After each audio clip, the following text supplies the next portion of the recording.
بسم اللہ الرحمن الرحیم۔ جہاں تک میں سمجھتا ہوں اور جو میرا اپنا مطالعہ ہے، محدود مطالعہ ہی صحیح، یہ کہہ دینا کہ اسلام کی تعلیمات اور اسلام کی ہدایات ہی شدت پسندی یا دہشت گردی کے اسباب ہیں تو یہ سراسر نادانی اور جہالت ہوگی۔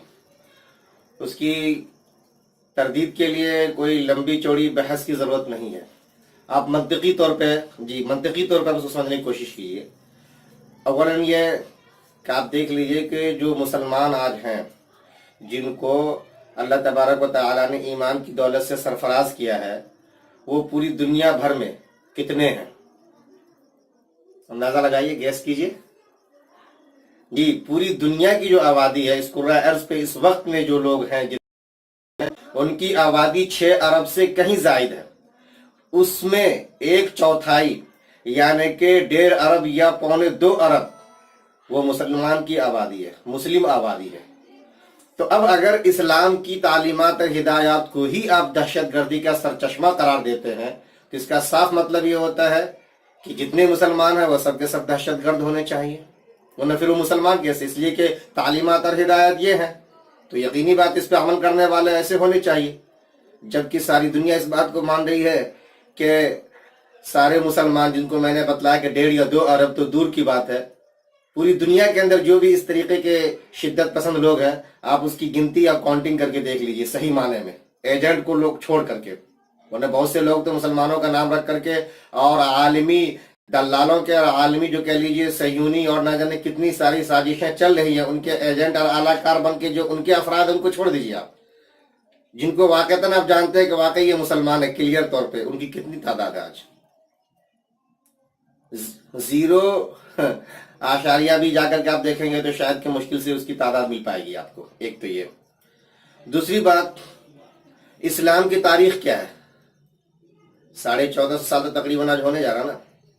تو اسلامی تاریخ کے اندر آپ یہ دیکھنے کی کوشش کیجئے کہ اب 21ویں اور 20ویں صدی کے اندر جو آج خودکش حملے اور جان لیوا حملے، بجائے جنگ میں بدو سپاہی اور مقابل اور مقاتل کے عام آبادی میں جا کر کے تباہی پھیلانا، شاپنگ مال کو، ہاسپیٹلز کو، کالج اسکول کو اپنے عام تباہی کا نشانہ بنانا، یہ کب سے شروع ہوا ہے؟ آیا کیا 1400 سال سے چلا رہا ہے یہ، یا آج کل کی باتیں ہیں یہ؟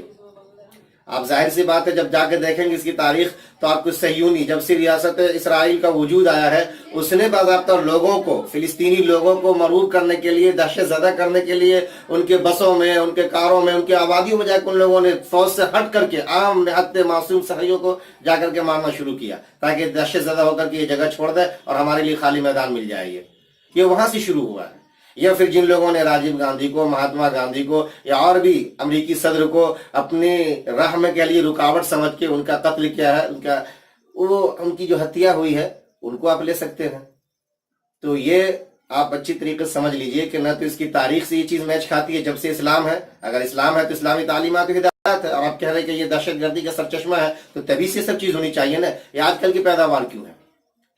اور پھر یہ جو تعداد ہم نے بتلائی کہ جتنی بڑی تعداد ہے، کیا ساری تعداد اس میں آتی ہے؟ بالکل نہیں۔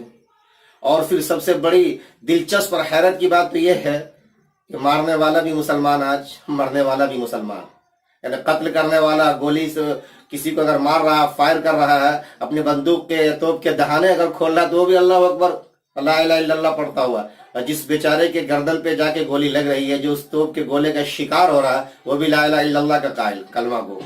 کیا عالمیہ ہے یہ؟ اور اس کے ساتھ ساتھ یہ بھی آپ دیکھ لیں کہ جتنے لوگ پکڑے جاتے ہیں، بہت سے تو کہتے ہیں نا بھائی کہ ہمارے یہاں تو کوئی پرندہ پر نہیں مار سکتا، اور گوانتانامو جیل اور نہ جانے کتنے ساری جیلیں اس سلسلے میں جو ہے دنیا میں وجود میں آئی ہے، وہاں پہ جن کو پکڑ کر کے لے گئے ہیں یا اور بھی جو لوگ پکڑے جاتے ہیں، وہ کتنے قرآن و سنت اور اسلام کے اسکالر اور ماہر ہوتے ہیں۔ وہ بیچارے خود اپنی چال ڈھال، معلومات اور تمام چیزوں سے پتہ یہ چلتا ہے، ثبوت اس بات کا دے دیتے ہیں کہ کسی کے ایجنٹ تھے، کسی کا اعلیٰ کار تھے، کسی نے ان کو بہت آسانی سے ٹارگٹ بنا کر کے استعمال کر لیا۔ تو اسلامی تعلیمات کتنی ان کے اندر ہے؟ اسلامی اسکالر ہے یا اسلامی ماہر ہے؟ کیا ہے آخر وہ؟ کچھ بھی نہیں، نتھنگ۔ تو یہ ساری چیزوں کا آپ منطقی طور پہ دیکھیں گے تو یہ کہنا کہ اسلامی ہدایات اسلامی تعلیمات ہی اس کا سر چشمہ ہے، یہ انتہائی غلط ہے، انتہائی رانگ انفارمیشن ہے، اس کی کریکشن کر لینی چاہیے، اس کی تصحیح کر لینی چاہیے، سمجھ رہے ہو نا؟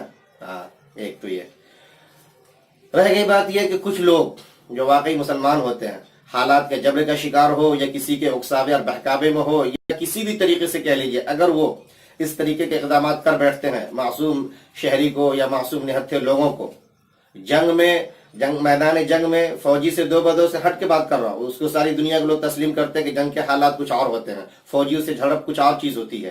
عام معصوم شہریوں کو جو شاپنگ مال میں، ہاسپٹلز میں، بازاروں میں، مارکیٹ میں، شہروں کہہ لیجیے کہ دکانوں میں یا اسکول کالجوں میں یا عام پبلک پیلیس جو ہے، railway station, airport, bus stand, ان جگہوں پہ جو لوگ معصوم شہریوں کو نہتا سمجھ کر کے نشانہ بناتے ہیں، ان لوگوں کے بارے میں آپ جا کر کے دیکھیے، پتہ یہ چلے گا کہ وہ کسی نہ کسی کے بہکاوے میں، کسی نہ کسی حالات کے تحت میں آ کر کے ایسا کرتے ہیں۔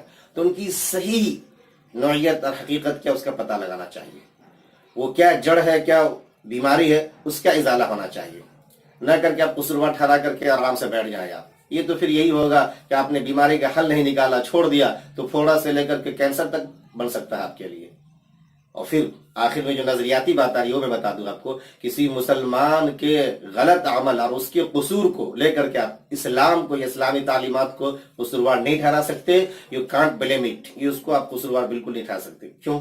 اس لیے کہ اس کی سیدھا سمپل سی مثال دیتا ہوں، میں نے اس دن بیان میں بھی دیا تھا کہ اگر آپ گاڑی لے کے کہیں جا رہے ہوتے ہیں اور آپ کسی کا ایکسیڈنٹ کر دیتے ہیں تو نہ تو وہاں پہ گاڑی کمپنی یا گاڑی کا ماڈول یا نہ اور کسی چیز کو آپ کبھی قصوروار نہیں ٹھہراتے، نہ سڑک کو قصوروار ٹھہراتے، نہ گاڑی کو، نہ اس کے ماڈول کو، نہ اس کی کمپنی کو، اس کے ڈرائیور، اس کے رائڈر جو اس کو سوار ہو کے چلا رہا ہوتا ہے، آپ اس کو قصوروار ٹھہراتے ہیں۔ اسی طریقے سے اسلام کا اگر وہ ماننے والا ہے تو اسلامی تعلیمات اور نظریات کو قصوروار مت ٹھہرائیے، بلکہ جس آدمی نے یہ حرکت کی ہے اپنے اختیار سے، جان بوجھ کر کے، اپنے عقل و شعور سے سوچ سمجھ کر کے، آپ اس کو اصل قصوروار ٹھہرائیں۔ اس کا اپنا ایک انڈیویجول عمل غلط ہو سکتا ہے، اس کا یہ ایکشن غلط ہو سکتا ہے، اس کے اقدامات غلط ہو سکتے ہیں، نہ یہ کہ جس تعلیمات کو وہ مان رہا تھا اور جس کے کلمہ اس نے جس کا پڑھا تھا اس کو آپ قصوروار ٹھہرانے لگے۔ ورنہ پھر یہی ہوگا جو میں نے کہا کہ گاڑی اگر ایکسیڈنٹ کر جائے تو پھر آپ گاڑی والے کو چھوڑ کر کے اس کے کمپنی اور گاڑی کے ماڈل کو قصوروار ٹھہرا دیں، ایسا تو کبھی نہیں ہوتا۔ یا جو میں نے پہلے بھی کہا آپ کو کہ اگر گائے کی دودھ میں یا بھینس کی دودھ میں کوئی ملاوٹ کر دیتا ہے تو آپ بجائے اس دودھ میں ملاوٹ کرنے والے کو قصوروار ٹھہرانے کے آپ سیدھے گائے کو ہی قصوروار ٹھہرا دیں، کہاں کا انصاف؟